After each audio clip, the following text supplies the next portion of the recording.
Hello viewers. In this part today I will tell you about biofertilizers. What are biofertilizers? What's their role in soil fertility? How they fix nitrogen in the soil? How they solubilize and mobilize the phosphorus in the soil? How many kinds of biofertilizers are available in the market? And how they are applied in the soil, either in soil or on the plant material, or how they are applied on seed material. So let us start with what are biofertilizers.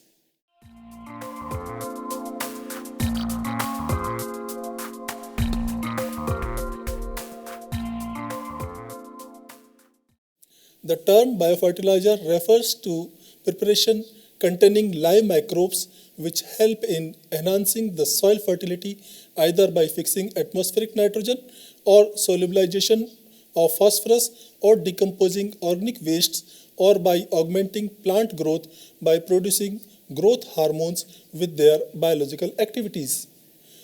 The perspective of biofertilizer came into existence through discovery of many organisms capable of nitrogen fixation, P solubilization, P mobilization, potash solubilization, and micronutrient transformation in the soil.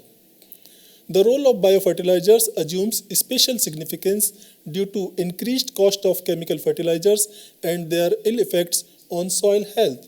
So, biofertilizers are very helpful in reducing the chemical fertilizers in agriculture. Now comes to classification of biofertilizers. These can be classified on nitrogen fixation, for phosphorus mobilization, and for enriched compost. For nitrogen fixation, these rhizobiums are used for legumes crops. These azotobacters and azospirillum are used for non-legume crops. Acetobacters used for sugarcane only, and blue-green algae and azolla is used in lowland rice crops. For phosphorus, phosphatica for all crops to be applied with rhizobium and azotobacter. This azospirillum and acetobacter and this vesicular arbuscular mycorrhiza are used for P solubilization as well as P mobilization. For enriched compost, we use cellulolytic fungal culture and phosphatica and azotobacter culture.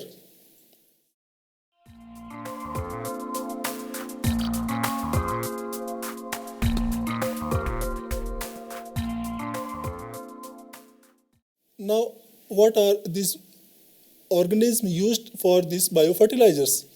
To prepare the biofertilizers, this rhizobium, azotobacter, phosphate solubilizing bacteria, this blue-green algae, azospirillum, and vesicular arbuscular mycorrhiza are used. Now comes to rhizobium. Rhizobium lives in the root hairs of legumes by forming nodules. So they form on the root surface nodules and they fix nitrogen in these nodules from atmosphere. The name rhizobium was established by Frank in 1889. These are the two pictures showing the root nodules, and another is the rhizobium bacteria inside the nodules. This azospirillum, this is a free-living or non-symbiotic bacteria. It does not form nodules but makes association by living in the rhizosphere. Azospirillum species establish an association with many plants, particularly with cereal plants like maize, sorghum, etc.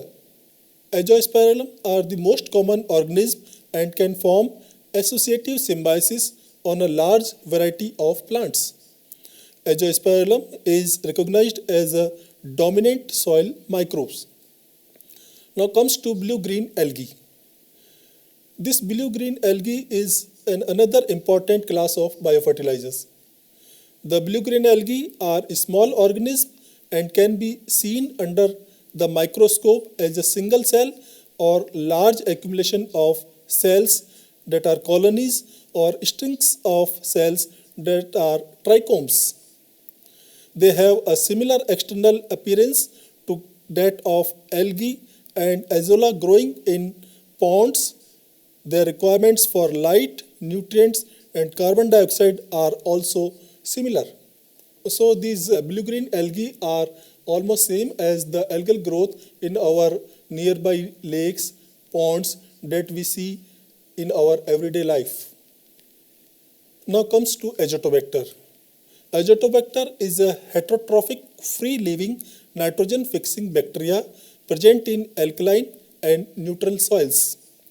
Azotobacter crocucum is the most commonly occurring species in arable soils of India. Apart from its ability to fix atmospheric nitrogen in soils, it can also synthesize growth-promoting substances like auxins and gibberellins, and also to some extent the vitamins. Many strains of Azotobacter also exhibit fungicidal properties against certain species of fungus. So these Azotobacter are used mainly in arable crops like wheat, etc. Acetobacter. Acetobacter diazotrophicus is a newly discovered nitrogen-fixing bacteria associated with sugarcane crop. This bacterium belongs to the alpha group of Proteobacteria. It was isolated from leaf, root, bud, and stem samples of sugarcane. Acetobacter is located in apoplastic fluid of sugarcane stem and to some extent in xylem vessels. It is an acid and high salt tolerant and sucrose loving bacteria which can fix up to 200 kg nitrogen per hectare. So, viewers, this Acetobacter is a new search of biofertilizer used for sugarcane crop. Now the next is vesicular arbuscular mycorrhiza known as VAM. The term mycorrhiza was taken from Greek language meaning fungus root. As indicated above, the mycorrhiza is a mutualistic association between fungal mycelia and plant roots. VAM is an endotrophic, means live inside mycorrhiza formed by acceptated Phycomycetes fungi. VAM helps in nutrient transfer mainly of phosphorus, zinc and sulfur. They also mobilize different nutrients like copper, potash, aluminium, manganese, iron and magnesium from the soil to the plant roots. They possess vesicles, sac-like structure for storage of nutrients and arbuscular for funneling them into root systems. So they store nutrients from the soil in their vesicles, and for this they use their arbuscular, that is a funnel shaped structure, to siphon the nutrients from the soil into the roots.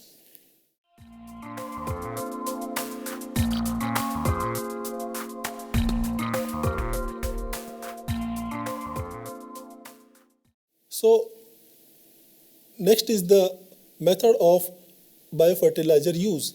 How they are used means how seed are inoculated with these biofertilizers.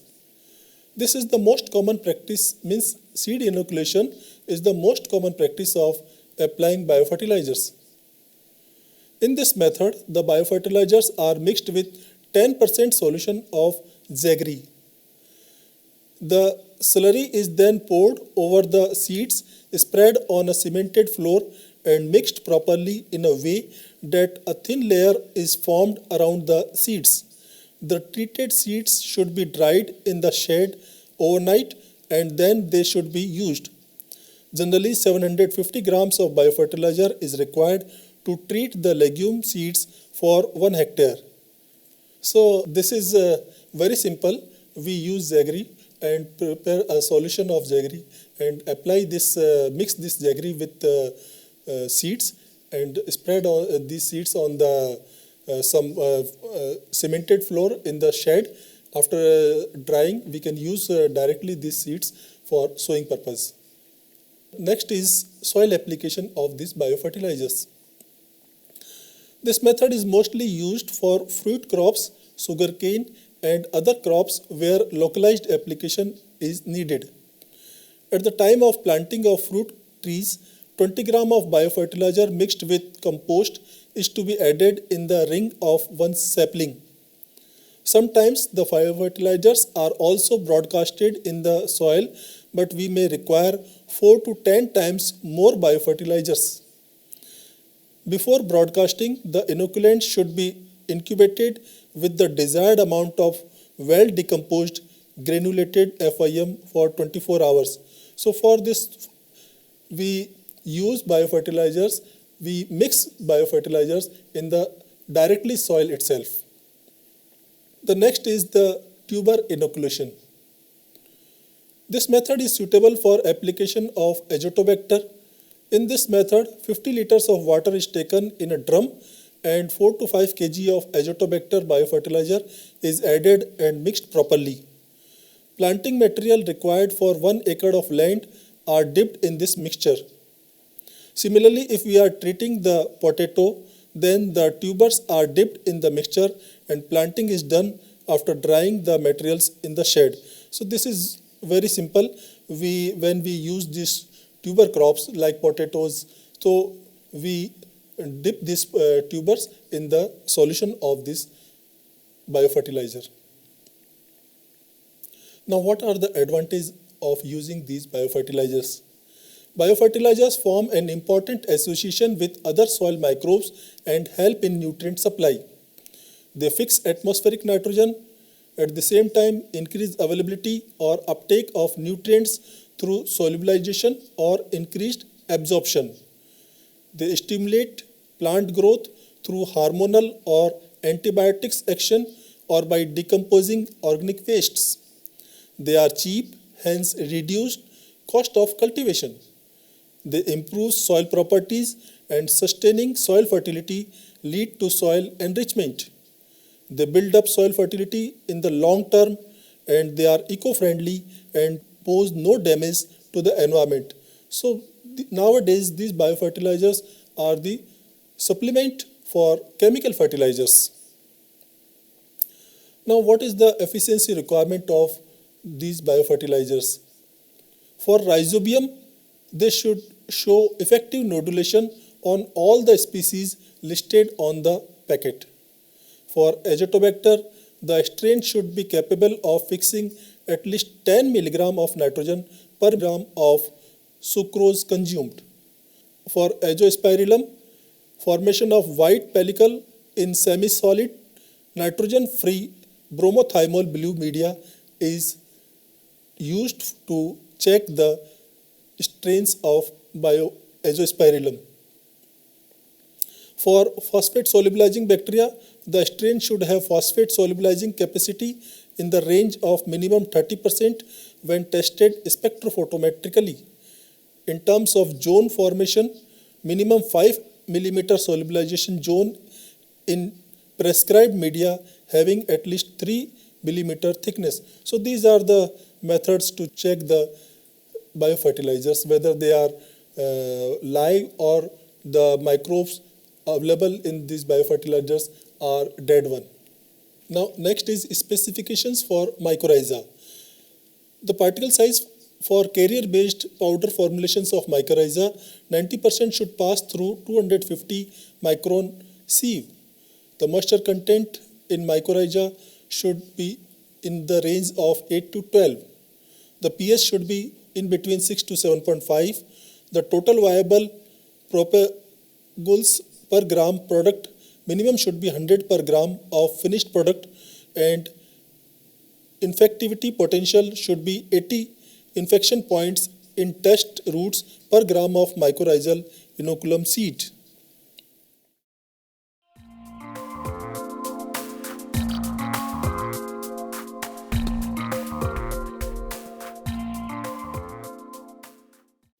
Now, what kind of biofertilizers are available in the market? There are two types of biofertilizers are available in the market. First are carrier-based and the another are liquid-based. The pros and cons are there. Some advantages are there of carrier-based biofertilizers, whereas some disadvantages are also there. So we would discuss one by one the advantages and disadvantages of both these carrier-based and liquid-based biofertilizers. The advantage of carrier-based biofertilizers are that they are cheap, they are easier to produce, and they require less investment in their production. But at the same time, the disadvantages of carrier-based biofertilizers are their low shelf life, their temperature sensitivity, they are contamination prone, their low cell count, they are less effective, and they are difficult in automation. The advantages of liquid-based fertilizers are their shelf life is longer, they are easier to produce, they are temperature tolerant, their high cell count is their another advantage, they are contamination free, and they are more effective. The disadvantages of liquid-based fertilizers is that their cost is high and a higher investment for production unit is required. So these biofertilizers are very beneficial, but their acceptability is very poor in our country. So these are the reasons for their poor acceptability. The acceptability of biofertilizers among farmers has been rather low, chiefly because they do not produce quick and spectacular responses. Poor quality of carrier-based products is another reason. Sensitivity to temperature and short shelf life is another problem, and due to this, there is difficulty in storing of these biofertilizers. Non-compatibility with chemical seed dressers and fertilizers is the another constraint. Poor organic carbon in soil, this is the major reason that due to poor response of these biofertilizers in our soil. Specific to the plants, rhizobium species culture does not work well in high nitrate tolerant strains of soybean. So these strains of biofertilizers should be used for the particular crop. They require skill in production and application, and the next constraint is the dependence for supply on government system. Now these are some corrective measures needed at production stage. Poor quality unsterile carrier is biggest constraint in biofertilizer production. So for this, we should replace lignite or charcoal with other carriers having high moisture potential, such as exfoliated vermiculite, precipitated grade silica, quartz or inert mineral powder, enriched with synthetic water holding gels, and all carriers must be sterilized and product handling process must be automatic. Products must be free from contamination. Now, corrective measures needed in application. Efficiency of biofertilizers depend on organic carbon in soil. For this, we should use both as seed treatment and soil treatment. For soil treatment, mix with compost. Phosphate solubilizing bacteria are to be used as soil treatment with compost. Mixed application of biofertilizers means as soil treatment as well as seed treatment should be promoted for increasing their efficiency.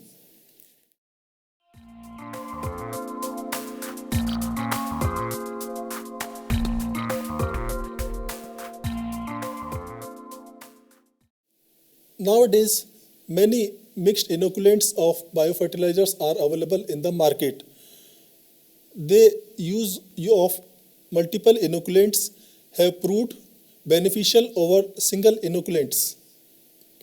Many producers have launched mixed liquid inoculants having azotobacter, azospirillum, and phosphate solubilizing bacteria.